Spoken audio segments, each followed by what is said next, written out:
আজ নিয়ে এসেছি একটু অন্যরকম রেসিপি। না, পটল আলু শুধু নয়, পটল আলুর সাথেও কিন্তু আমি ডিম ব্যবহার করেছি। আজকে নিয়ে এসেছি পটল আলু ডিমের একটা ঝোলের রেসিপি, যেটা আপনারা চটজলদি বানিয়ে নিতে পারেন। খুব যদি কম সময় হাতে থাকে তাহলে এই রেসিপিটা অবশ্যই বাড়িতে ট্রাই করবেন এবং আমাকে জানাবেন এটা কেমন লাগলো। So let's go.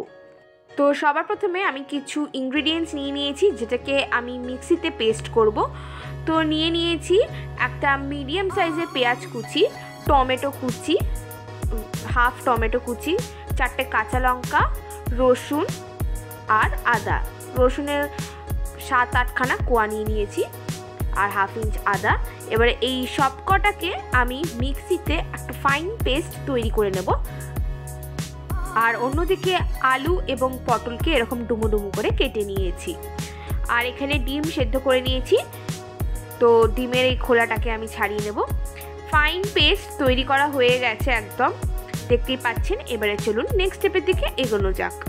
কড়াইতে সর্ষের তেল দিয়ে আগে থেকে নুন হলুদ দিয়ে মাখিয়ে রাখা ডিমগুলোকে আমি হালকা ফ্রাই করে নেব মিডিয়াম টু লো ফ্লেমে। ডিমটা ফ্রাই করে নেওয়া হয়ে গেছে। ডিমের একটু খোলসটা লেগে আছে জানি, তো যাই হোক, ডিম ফ্রাই করা হয়ে গেছে। এবার এটাকে তুলে নিলাম। এবার ওই ডিম ভাজার তেলের মধ্যেই আমি পটলগুলোকে ফ্রাই করে নেব। এবারে ফ্লেমটাকে কিন্তু একদম হাইতে রেখে ফ্রাই করব, তাহলে কিন্তু সবজি যে রিয়েল কালারটা সেটা কিন্তু চলে যাবে না, ওই গ্রিন একদম টাটকা কালারটাই থাকবে। তো পটলগুলোকে ভালো করে ফ্রাই করে নেওয়া হয়ে গেছে। এবারে এটাকে আমি তুলে নেব। এখানে কিন্তু আমি এখন নুন ব্যবহার করিনি, নুন কিন্তু আমি পরে ব্যবহার করব। এবারে পটল ভাজার তেলের মধ্যে আমি ফোড়নের জন্য দিয়ে দিলাম জিরে, তেজপাতা। 3-4 সেকেন্ড মতো নেড়ে লো ফ্লেমে রেখে আমি আলুগুলোকে দিয়ে দেবো।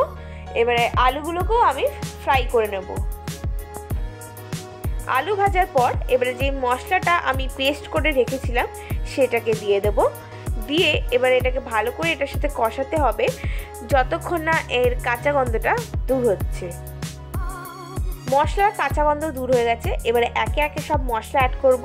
হলুদ গুঁড়ো, লঙ্কা গুঁড়ো, জিরের গুঁড়ো, ধনের গুঁড়ো, পরিমাণ মতন নুন। এবারে অল্প একটু জল অ্যাড করে মশলাটাকে ভালো করে কষিয়ে নেব। লো ফ্লেমে রেখে কিন্তু মশলাটাকে কষাবেন। আর এখানে আমি Kashmiri red chilli powder add করেছি।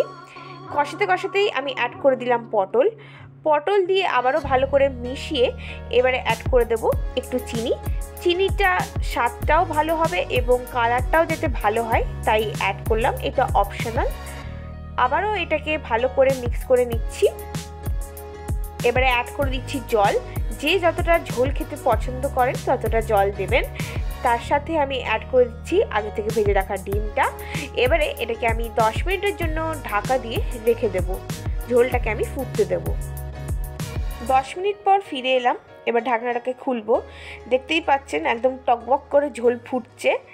আমাদের কিন্তু আলুও সেদ্ধ হয়ে গেছে এবং পটলও সেদ্ধ হয়ে গেছে। সবশেষে ওপর থেকে হাফ টেবিল স্পুন গরম মশলা ছড়িয়ে 5 মিনিট স্ট্যান্ডিং টাইমে রেখে গরম গরম পরিবেশন করব।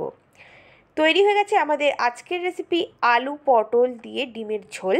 এইটা আপনারা অবশ্যই বাড়িতে ট্রাই করবেন এবং আমাকে কমেন্ট বক্সে কমেন্ট করে জানাবেন ভিডিওটা কেমন লাগলো।